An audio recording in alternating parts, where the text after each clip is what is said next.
With the People's Coalition for Civil Action and the SAIT Institute under strict surveillance, what is next for these two institutions? Join us as we discuss this and more only on Beyond the Headlines.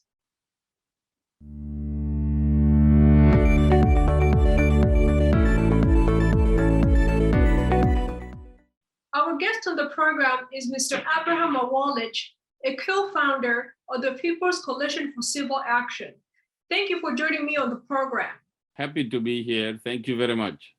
In October, the central bank directed all commercial banks to freeze and block your bank account and those belonging to PCCA members like Raja Mohandis and Kuala Guerquel, as well as bank accounts belonging to the SAIT Institute.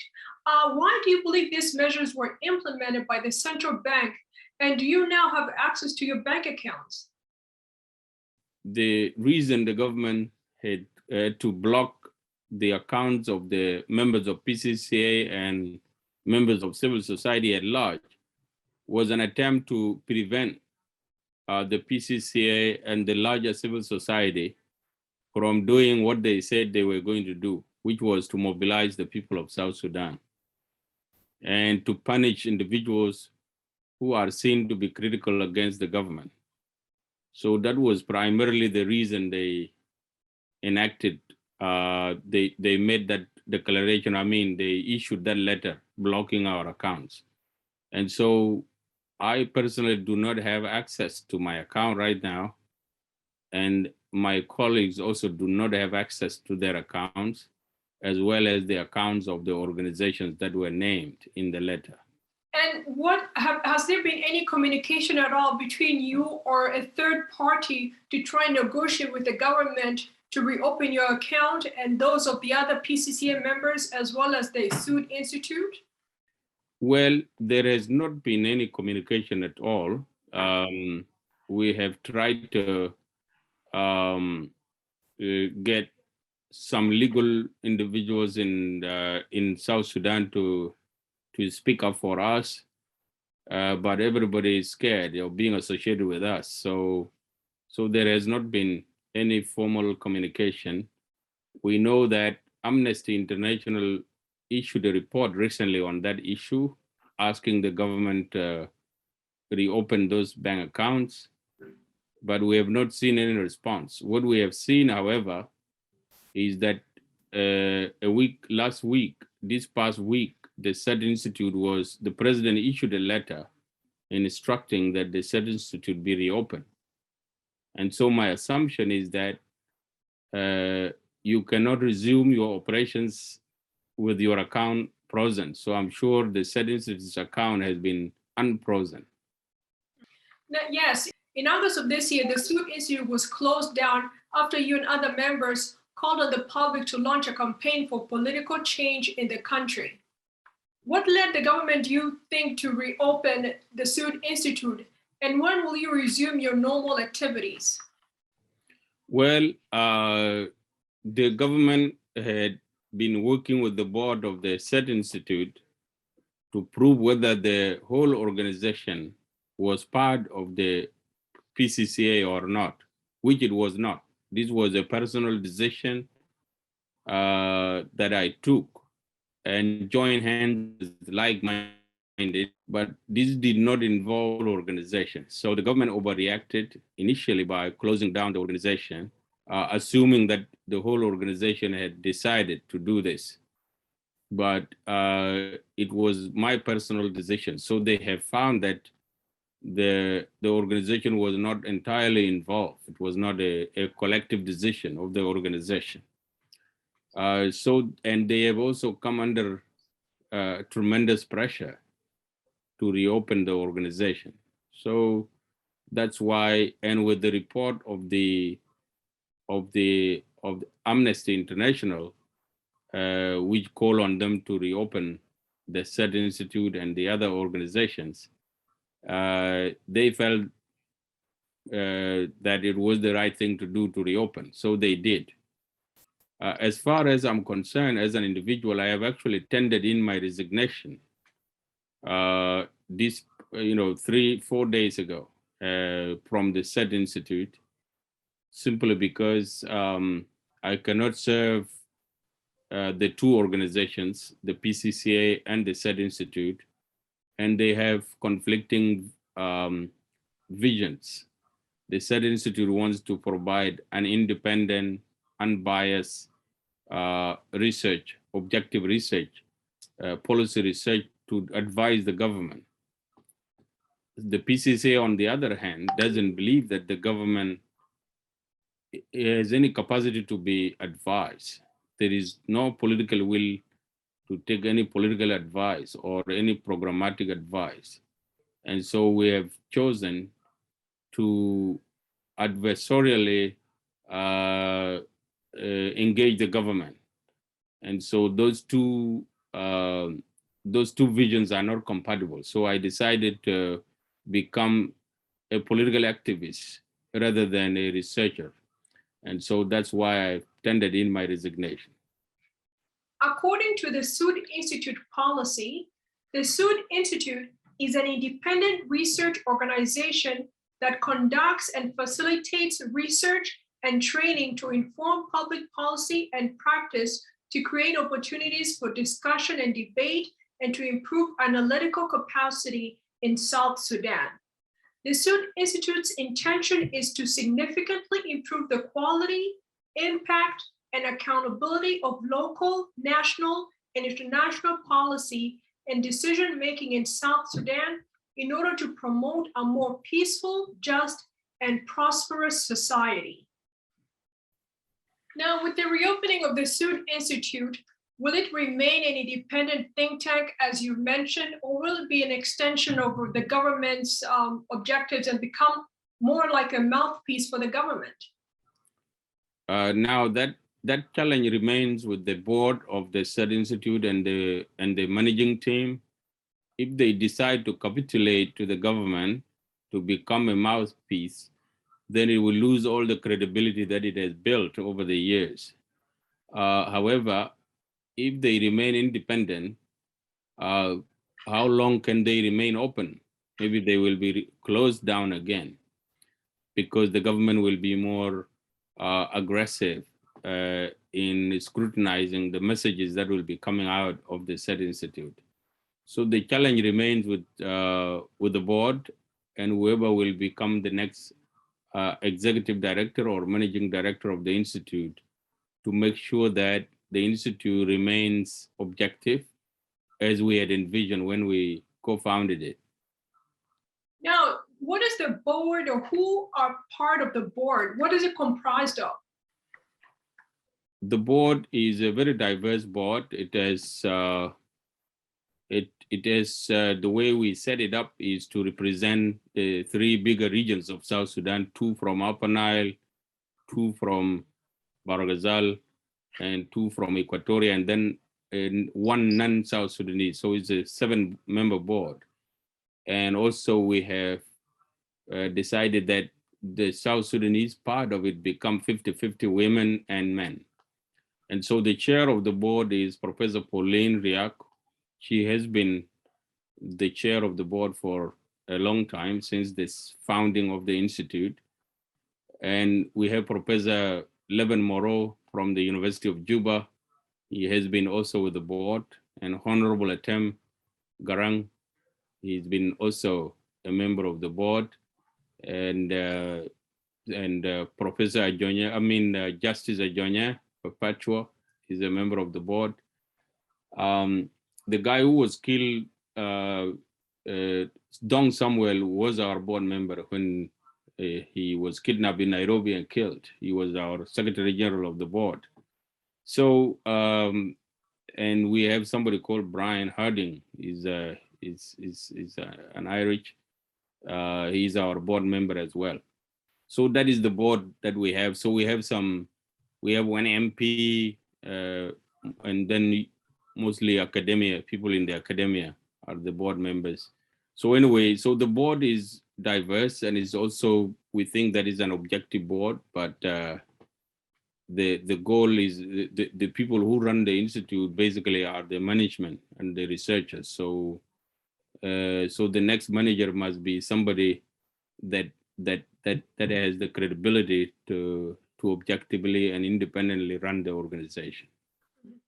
Who do you think might be selected to go ahead and lead the institution? I don't know, and I will not be a part of that. Mm-hmm. The board is entirely free, so maybe they could take an existing person to run the organization. When I left my colleague Augustino Ting as the acting managing director. So if the board confirms him, then he will become the managing director. If the board decide to seek a new person, they are entirely entitled to that according to our laws. Mm-hmm. Now, in October, the United Citizens for Change withdrew from the coordinating activities with the People's Coalition for Civil Action. The United Citizens for Change stated, the leadership of the UCC has been taken aback for learning of existing links between some members of the PCCA with the Joint Council of Elders and the National Security Services in Juba. This has created concerns, and regrettably, we have not been able to resolve these concerns with the party involved. This has meant persistent lack of transparency and unproductive endeavors in dialogue, despite efforts we made to resolve the issue. It is against these backdrops that the UCC decided to withdraw. Are you a member of the Joint Council of Elders? And are you in any way affiliated with the National Security Services or any of the founders of the PCCA? Well, first of all, on the issue of the Joint Council of Elders, the Joint Council of Elders, by definition, are elders. And so I couldn't possibly be a member of it. However, given my work in Juba, and political parties or any party that is involved in politics in South Sudan, we engage them. So we did engage the Joint Council of Elders on a number of occasions to understand what their motives are, what they are advocating for, with the intention of understanding, the many accusations that are leveled against the Joint Council of Elders as being responsible for running the country and making a lot of bad policies. It would be unthinkable for a research or a policy-based organization not to understand what those people do. Just like we engage with the Parliament and the Council of States, as well as civil society. Anybody that has any desire to pursue certain policy objectives in South Sudan, we engage with them, including opposition groups like the SPLM-IO.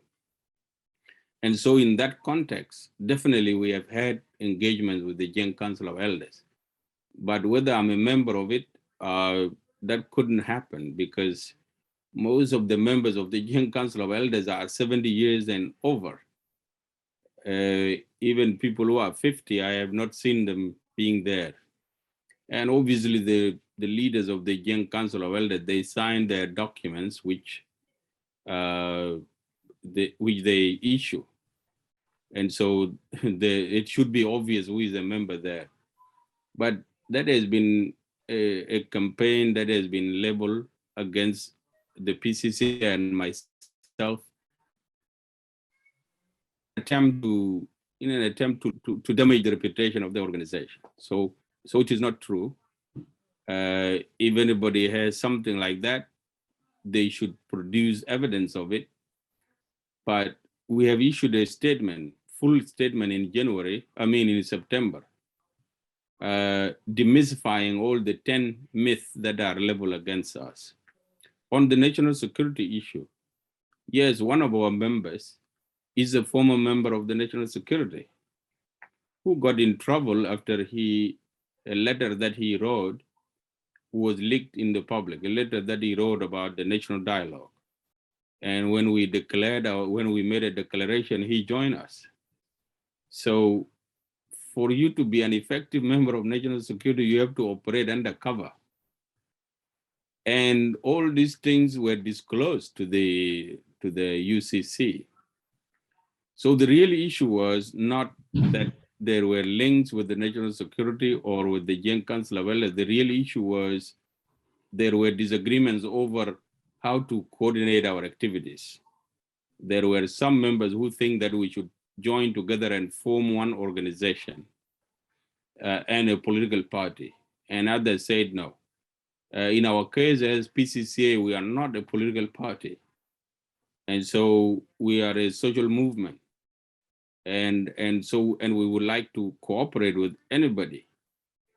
And if we decide to form a political party later, that is something that we have not decided yet. And so we felt that we don't need to rush into forming any political party. We just want to, we are activists, we are civil society activists. All we need is change. And whether that is we need to set up a political party is too soon to do that. So this was the real issue. And so those statements were made just to spice up the real issue.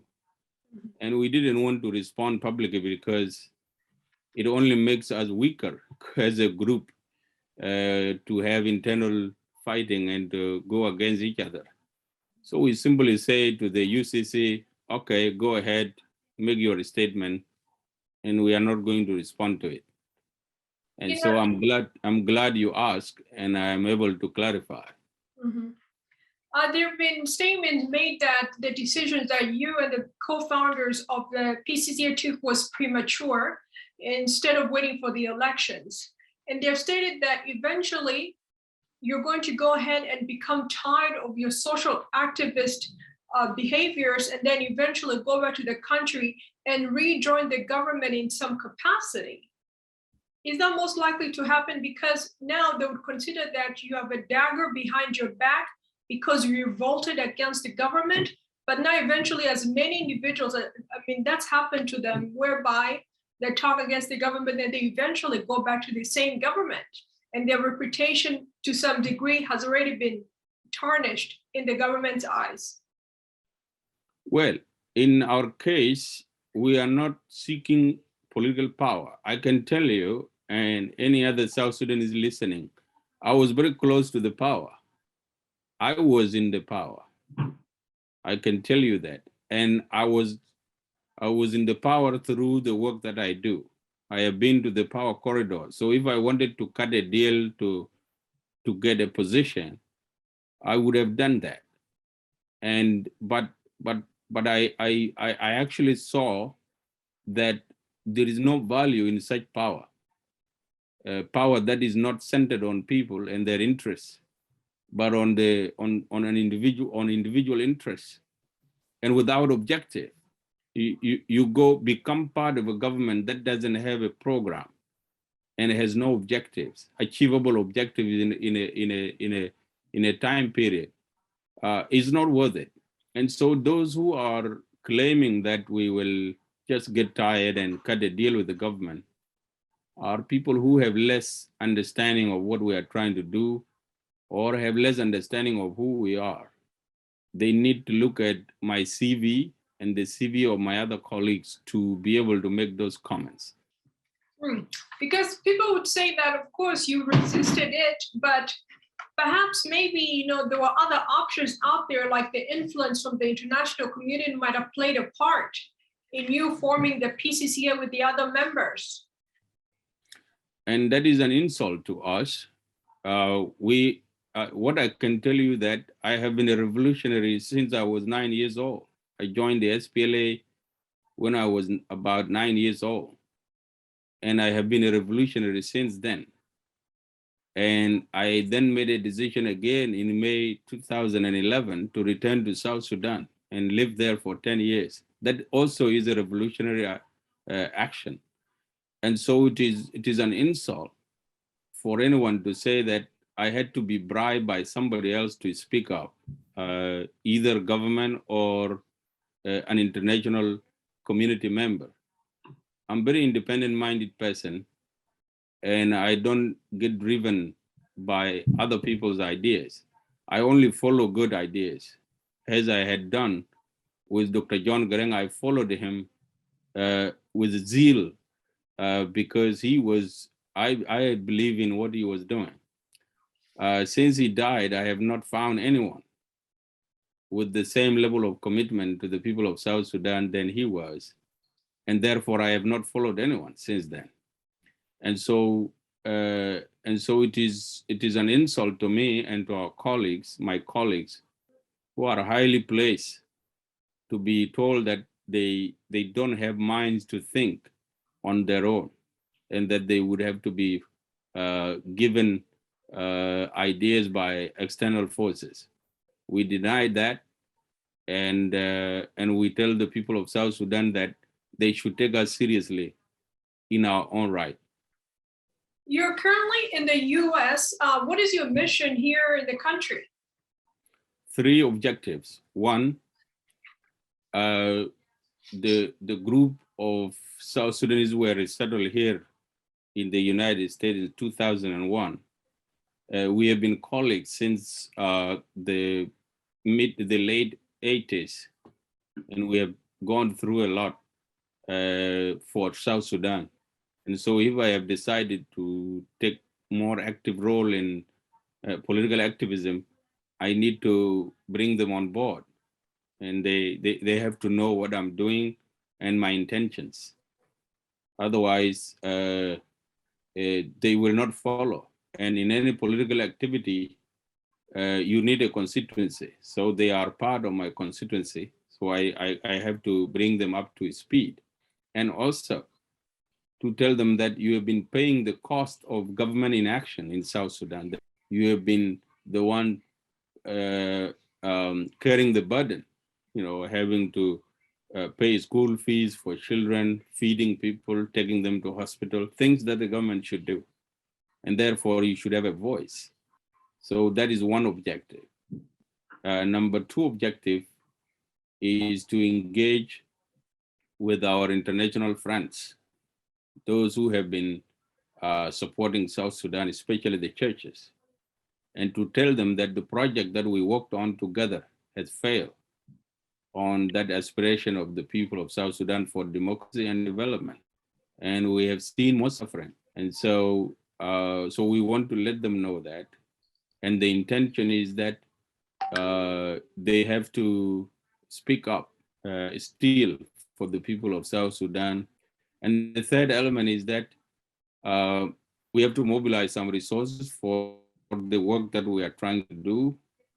When you do civil activity or civil action in a very impoverished country, and where every rich person is connected to the government, you can staff in terms of the resource that you need to do your work. And so we need to mobilize some resources to do the work that we are trying to do, or mobilizing the people of South Sudan. So those are the 3 objectives of my mission.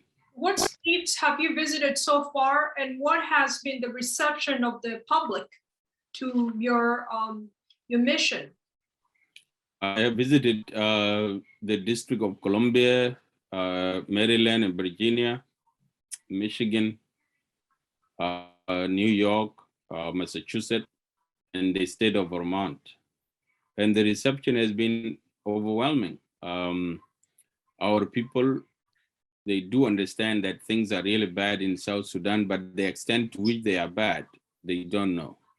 And so when I engage with them and deliver this message to them, they are shocked, and they are definitely ready to take action, and will mobilize themselves and the American people to pay more attention to South Sudan than there has been over the last, let's say, 5-6 years. Well, thank you so much for joining me here on the program. Our guest has been Mr. Abraham Awolich, the co-founder of the People's Coalition for Civil Action. Thank you for coming on the program. Thank you very much. I appreciate it. And I thank you for service to our people. Thank you. Don't forget to subscribe to our YouTube page at Sunrise Media.